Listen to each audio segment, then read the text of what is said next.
এই ঈদ শেষে প্রতিটা দিন মাংস খেতে খেতে অভক্তি ধরে গেছে, আর খেতে পারছি না। হুট করে ভাবলাম কি খাবো, কি করা যায়, ঝটপট খাওয়ার জন্য কিছু তো একটা করতে হবে। নইলে তো আজকে খাবার খেতে পারবো না। আর কতই বা এক মাংস খাওয়া যায় বারবার প্রতিদিন।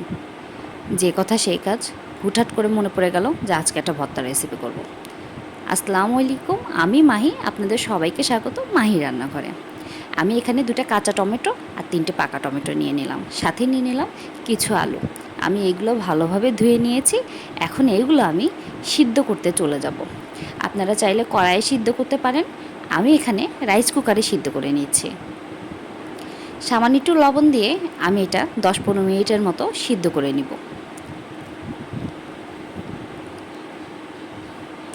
আমাদের এটা সিদ্ধ হয়ে গেলে এখন আমি এটা ভর্তার প্রস্তুতি শুরু করব। আমি এখানে শুকনো মরিচ নিয়েছি আর বেশি করে পেঁয়াজ নিয়েছি। আপনারা চাইলে কাঁচামরিচটাও মিক্স করতে পারেন। আমি সামান্য একটা কাঁচামরিচ দিয়ে দিব। আমি শুকনো মরিচগুলো লাল লাল করে ভেজে নিব, সাথে একটা কাঁচামরিচও ভেজে নিব। আমার শুকনো মরিচটা ভাজা হয়ে গেলে আমি ওই একই তেলে পেঁয়াজগুলো ভেজে নেব। পেঁয়াজের বেরেস্তা যতক্ষণ না হবে ততক্ষণ ভেজে নিতে হবে। পেঁয়াজটা অনেকটা মচমচে হলে ভর্তাটা খেতে অনেক বেশি মজা হবে।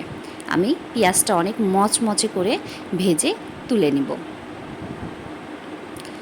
আপনারা যত বেশি এখানে পেঁয়াজ দেবেন ভর্তাটার টেস্ট তত বেশি বাড়বে। চেষ্টা করবেন পেঁয়াজের পরিমাণটা একটু বেশি করে দিতে। আপনারা চাইলে এখানে রসুনটাও সেম একইভাবে কুচি কুচি করে কেটে ভেজে নিতে পারেন। অনেকেই আছে রসুন দিয়ে খায়, রসুন দিয়ে খেলেও এই টেস্টটা অনেক ভালো লাগে, বাট আমি আজকে রসুন দিই নাই। আমি শুধু পেঁয়াজ শুকনো মরিচটা দিয়েই আজকে ভর্তাটা তৈরি করে নিব। আপনারা চাইলে রসুনটা দিতে পারবেন। এখন আমি ভালোভাবে লবণ দিয়ে সব ডলে ডলে চটকে ভর্তা তৈরি করে নিব।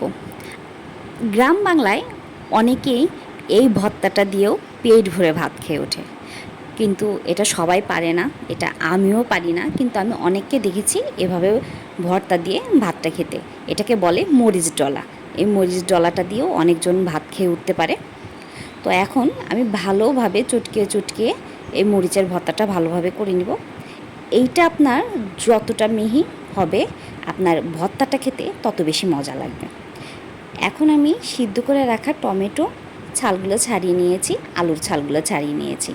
এখন সবগুলো আমি হাত দিয়ে চটকে নেওয়ার চেষ্টা করছি, বাট এত গরম যে আমি কোনোভাবেই আলুগুলো চটকাতে পারছিলাম না। টমেটোগুলোও চটকাতে আমার অনেক কষ্ট হয়েছে, খুব হাতে লাগছিল গরমের কারণে। তারপরেও আমি ভালোভাবে চটকে নিয়েছি। দেখুন, দেখতেই কত লোভনীয় লাগছে। এটা যতটা না বেশি লোভনীয় ছিল, খেতে ততটা বেশি মজা ছিল। টক ঝাল মিষ্টির মতো বলতে পারেন। এই ভর্তাটা খেতে অনেক বেশি মজা। অর্ধেক ভর্তাটাই প্রায় আমি খেয়ে ফেলেছিলাম। আপনারা বাসায় সবাই ট্রাই করে দেখবেন। সবাইকে ধন্যবাদ। আসসালামু আলাইকুম।